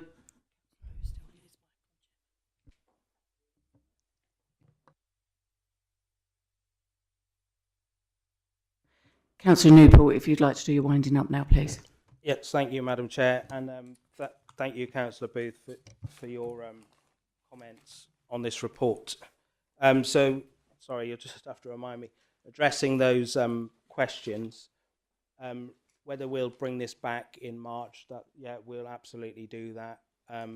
Really happy that this seems to have a warm reception, sorry, pardon the pun, from all members tonight. If you can remind me what the other questions were? I think just to assist you, it was around the communications campaign and from an officer's perspective, and just to show that clearly we will be looking to make sure that residents are aware as they can be and using different means to get the message out. Yeah, so absolutely. The communications will go far and wide, and we are very concerned about digital exclusion. So we'll make sure we address and try our hardest to reach those vulnerable groups and hard to reach groups. So, thank you. Councillor Joanne McPherson. Thank you, Chairman. And just one more thing for Councillor Newport to bring forward back in March, I believe, was the statement around looking at our finances to see if we can offer more support. Is that correct, Councillor Booth? If I can just clarify, Vice Chair, it was really to see if there was any surplus in the 50,000. So if any of that 50,000 hasn't yet been spent by March and doesn't look likely to be spent, then is there a way that members can have an input into making sure that is spent? Yeah, so just addressing that point, Councillor Booth, yeah, we have ring-fenced 50,000 for this, so we will bring that back in the report, and we'll report back to members on what the residual is, if there is any, and then we can look at what we do with that residual amount. Thank you.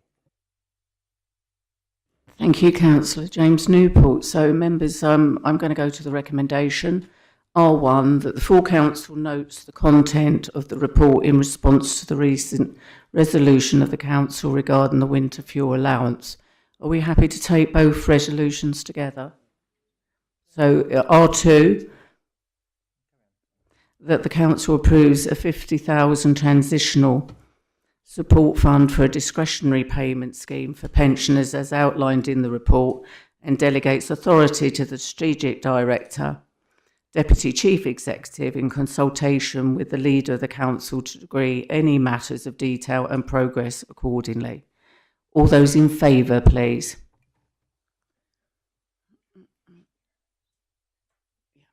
That's unanimous. Thank you.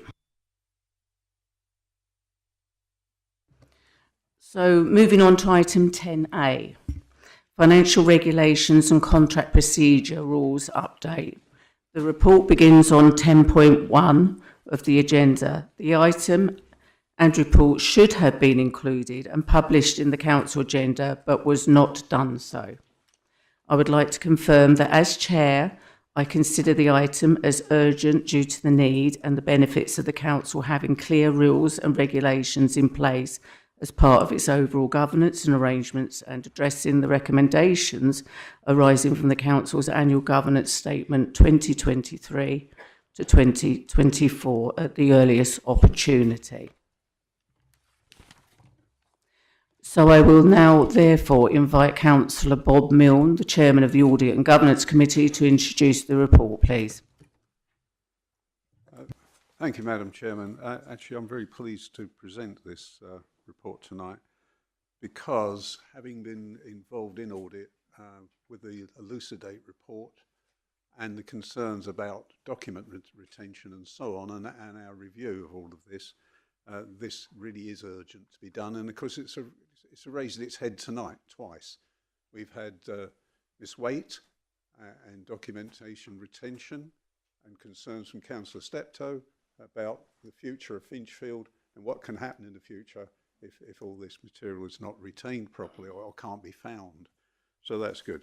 Anyway, I'll move on to the report summary. At the meeting held on the 3rd of December 2024, the Audit and Governance Committee considered revised financial regulations and contract procedure rules and agreed to recommend their approval for adoption at full council.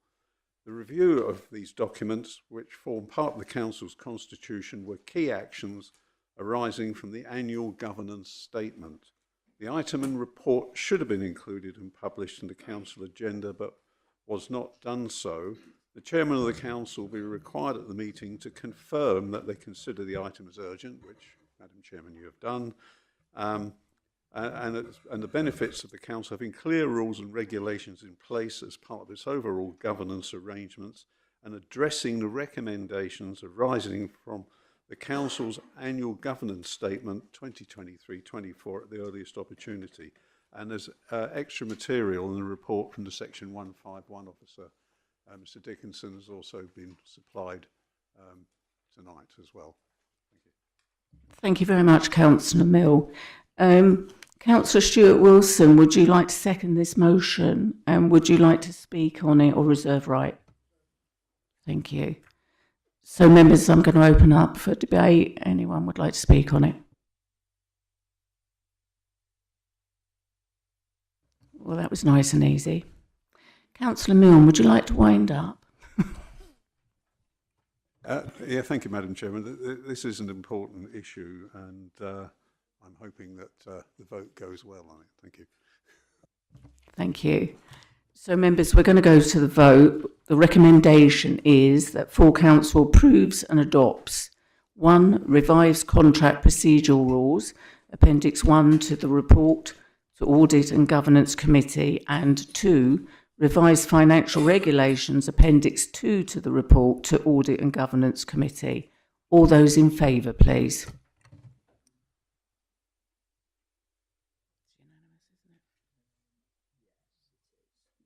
That's a unanimous vote. Thank you.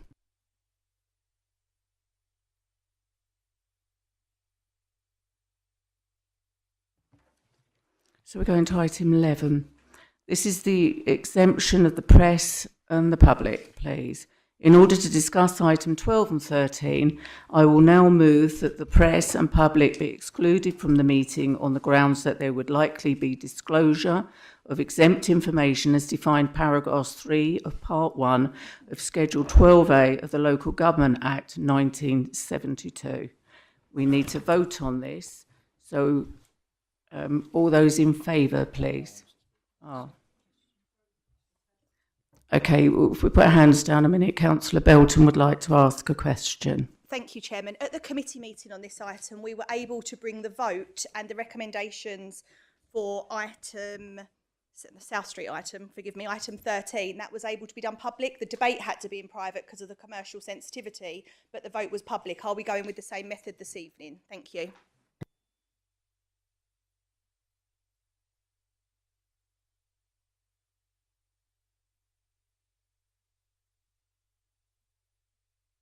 Yeah, I think as Councillor Belton says, it was at the Strategy, Finance and Policy Committee that did come back into public session to vote on the recommendations. The recommendations in themselves don't contain any exempt information, and therefore that is an option that Council has. It was something the Strategy, Finance and Policy Committee took. Chairman, if Council is happy to express its agreement to that without a vote, then you can proceed. But if there's any perhaps dissent on that approach to taking the vote in public, then you may need to take a formal vote, but perhaps the consensus of the meeting can be given without a vote.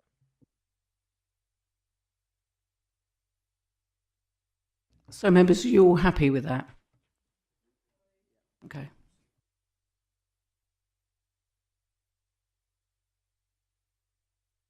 So all those in favour of excluding the press and public, please.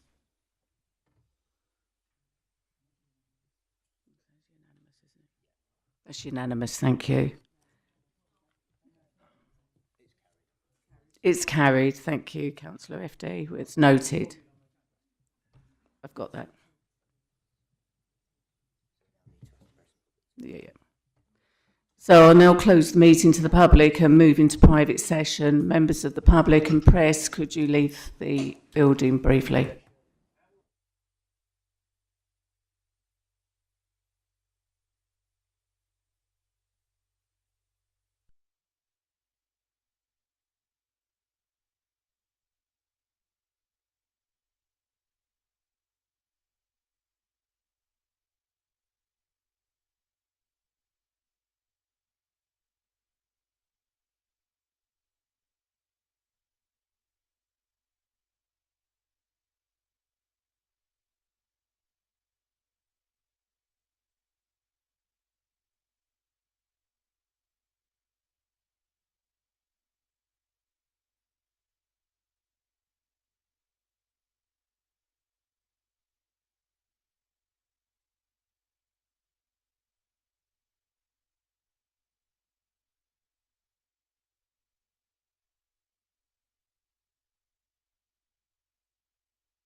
Chairman, can we have the items done individually, please?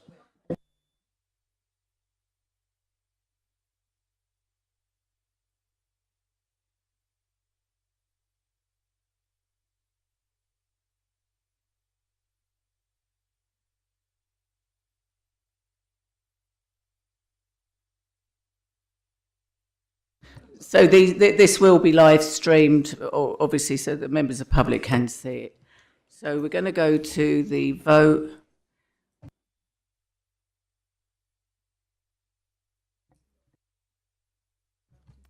Councillor Thank you, Mrs. Madam. Belton. Thank you, Madam Chair. I'd like to call for a recorded vote if possible, please.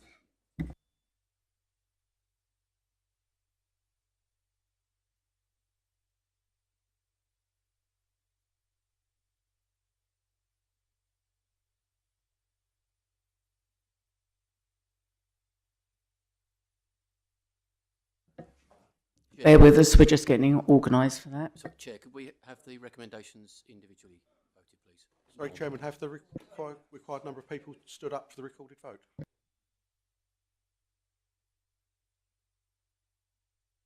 Yes, Chairman, just to advise, now we've had a couple of seconds just to look at it, recorded vote. If 1/5 of the members present at the meeting and entitled to vote, somebody could work out 1/5, that would be helpful.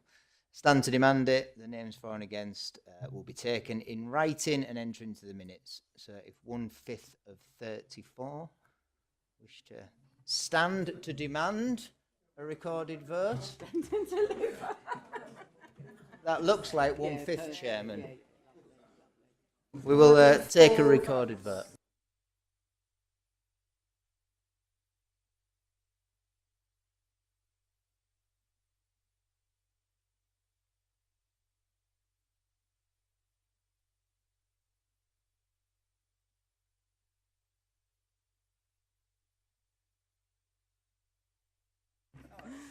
So the chairman's going to read the recommendations. Okay. And Adrian Eames is asking for them to be took individually. So that's free.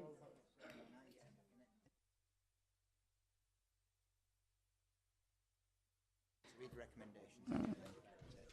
Okay, members. So what we're going to do is take the recommendations en bloc.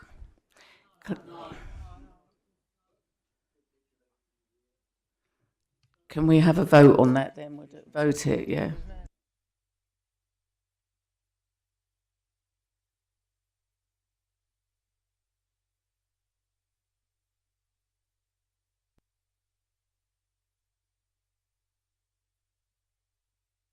Please bear with us, settle down, please bear with us. Okay, Mrs. Shaw, we are trying to expedite this so we don't. Okay, marvellous.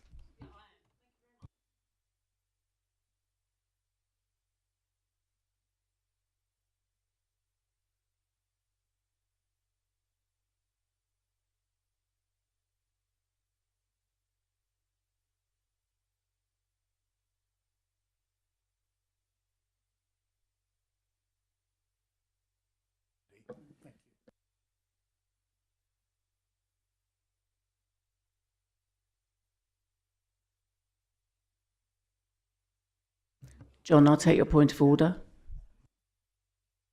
Of order is that any member can call for items to be taken separately rather than en bloc. I wasn't aware that there should be a vote upon it, which of course makes that a bit of a nonsense. So if I may ask for a pragmatic decision, Chairman, that en bloc makes no difference, surely. We are in extended time. Let's do it the way members would like it done. So I think, in fairness, a pragmatic approach has been taken on a number of items, and obviously we've exceeded to the wishes of members. The issue which I'm trying to consider is the extent to which the recommendations are linked. So that's what we're just trying to consider at the moment, and whether voting on, if one gets carried and one gets lost, what impact does that then have? Is the point I'm just trying to understand with colleagues. I think I'm quickly looking through, and I accept and being pragmatic around splitting the vote. I'm not sure that there's any provision necessarily to do that. But clearly, where members wish to do that, and we can be, then we would obviously seek to do that. So if you give us 30 seconds, we can come to a point upon it. May I stand again and ask for a clarification, in particular on R2? I've heard in debate that we're talking about a 6-week period for disposal, and yet it's not referred to in R2 at all.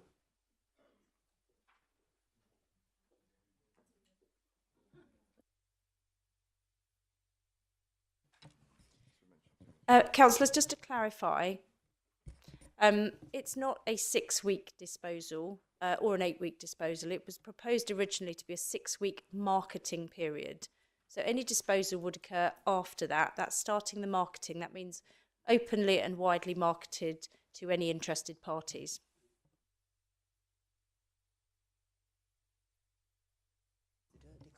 Please bear with us.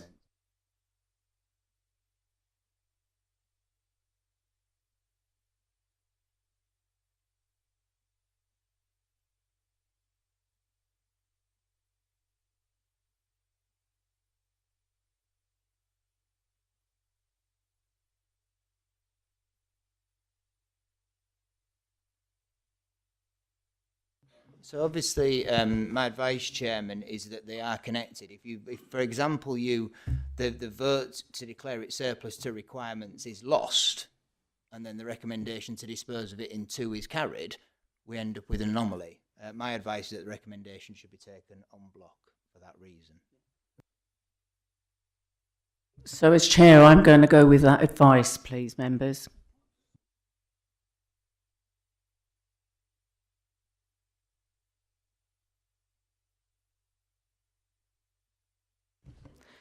So we're going to vote on recommendations R1, that the contract for leisure management, R1, that 3 to 15 South Street and 19 South Street are declared surplus to council requirements. R2, that 3 to 15 and 19 South Street are marketed for disposal as either a freehold disposal or a long leasehold disposal on the open market, and the delegated authority is granted to the Director of Assets and Investments in consultation with the Section 151 and leader to dispose of these sites to an appropriate purchaser. And recommendation 3, that a restriction is imposed on the disposal that the properties cannot be used for homelessness temporary accommodation. All those in favour, please. Sorry, we're going recorded. Claire's going to call everything out to you. Thank you. Members, please indicate if they're for or against the motion when their name is called. Councillor Belton.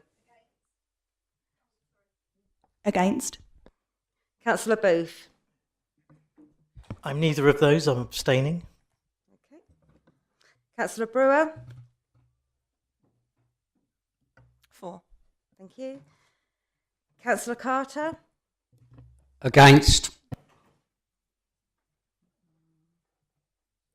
Councillor Constable. Against. Councillor Cribbs. For. Councillor Cross. For. Councillor FD. Against. Councillor Eaves. Abstain. Councillor Mrs Goodin.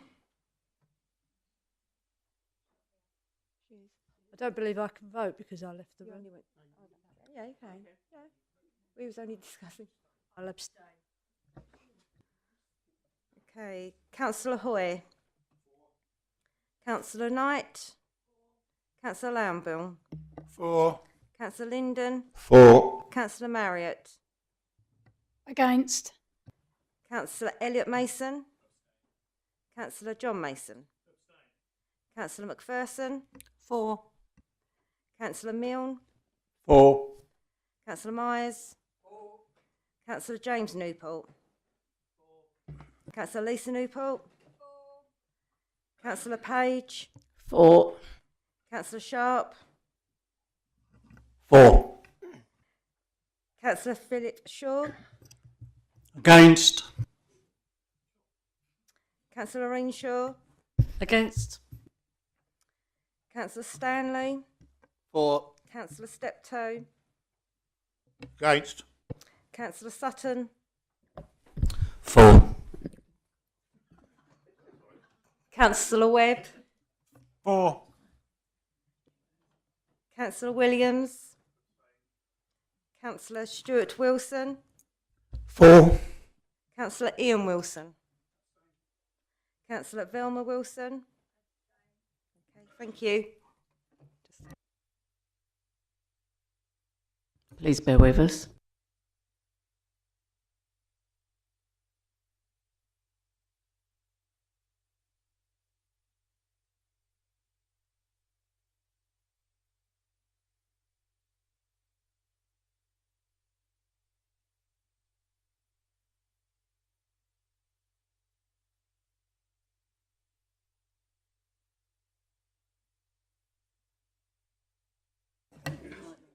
Okay, thank you, Chair.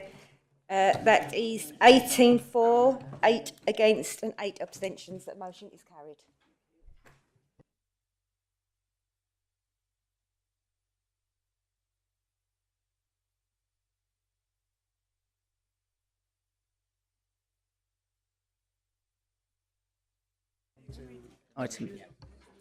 Right, members, we're moving on to item 15, motions on notice.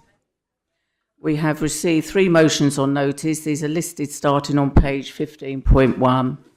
Can I briefly set out the procedure for dealing with these? Not really, no. I think we all know that inside and out. So I'm going to move straight away to Councillor Mrs. Vilma Wilson to move her motion. Thank you, Madam Chair. I will keep this short and sweet, so hopefully we can get this through. Okay, this motion is concerning the safety of our school-aged young people at the beginning and the end of the school day when entering and leaving school premises. This issue has been raised by several of my residents, and I've actually, during my school uniform initiative, had that discussion too. There has, Councillor Shaw, sorry. There has been a number of unfortunate incidents and near misses in the recent past, all of which actually are avoidable. This motion is looking to this council to work in collaboration with both primary and senior schools to ascertain the measures currently in use, particularly when leaving premises, to enable the sharing of good practice where appropriate for the safety of all our young people. I hope you can support this motion to enhance the safety of our young people across this entire district at this very important stage of their lives. Thank you. Thank you very much. I understand Councillor Ian Wilson, you'd like to second this motion. Yes, I'll second that motion and reserve my right to speak later. Thank you very much indeed. So, members, I'm opening that up to debate, starting with Councillor Mrs. Lorraine Shaw. Thank you, Madam Chair. I fully support this motion. I have to declare an interest because I am Chairman of SEP and I'm also an Essex County Councillor. What I would say is there's been an initiative, as Councillor Wilson has been on the SEP committee, that we are trying to get all schools to take up the safer stride, walking, etc. But not all schools are taking up the initiatives that we're offering, SEP's offering. Can I ask every member of this council who has any dealings with any school to say, please consider the welfare of the children that are coming into the school? It's not just enforcement. We need to get safer streets for the schools. There are initiatives in SEP, but they're not coming forward to us. So can I ask everyone, I fully support this motion. Thank you. Thank you, Councillor Andrew Cross. Thank you, Madam Chair.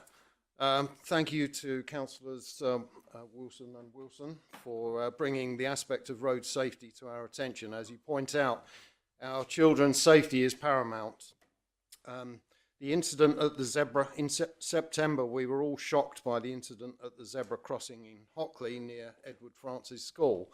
And there have been other accidents and near misses across our district, some caused by inconsiderate parking near school entrances, or in the case of the Hockley Road incident, sheer careless driving.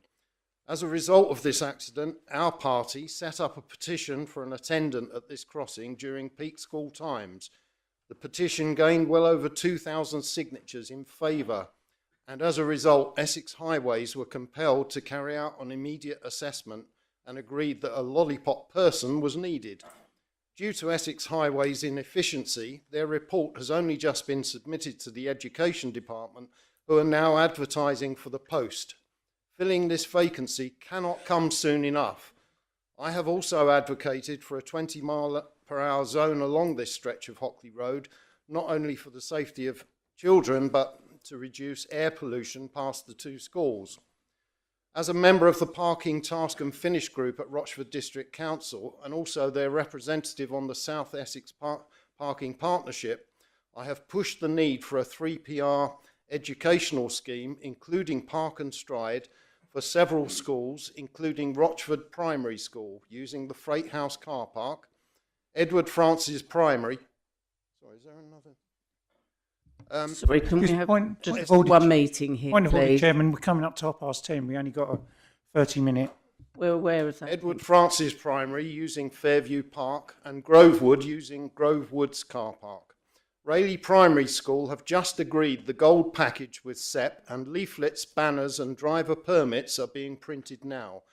Some spaces at Castle Road car park and an overspill at Webster's Way car park will be for the use of parents taking up the Park and Stride scheme, which is planned to commence in the first week of January.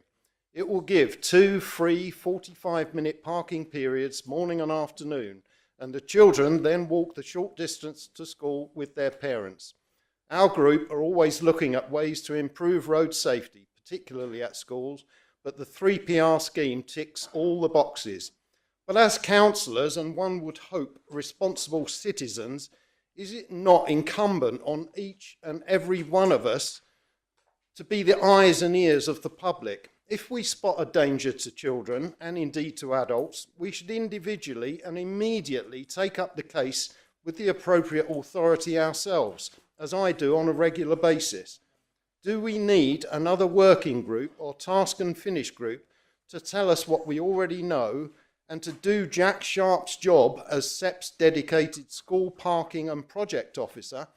Jack is already talking directly with the schools mentioned and others across the south of Essex to get them on board with the 3PR schemes.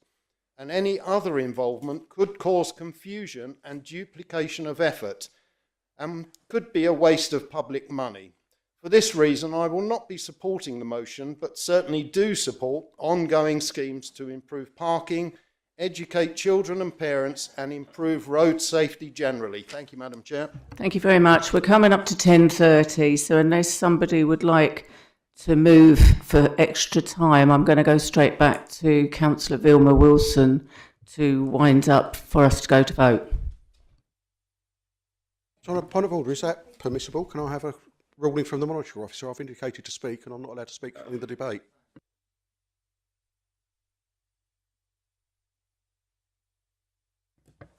Thank you, Madam Chair. I would just like to thank everybody who has supported this motion.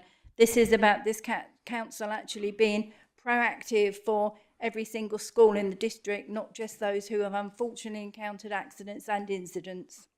So, Madam Chair, if that's okay, can I leave it to you, or do I move this motion? Sorry, it's been a long evening. Okay, so we're going to go straight to the vote. All those in favour of this motion, please.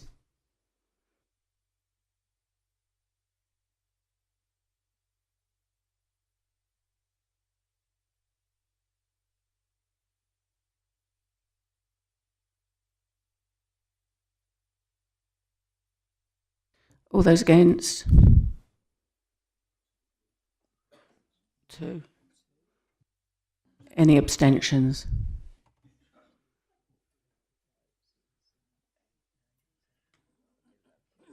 The motion's carried. So that motion's carried.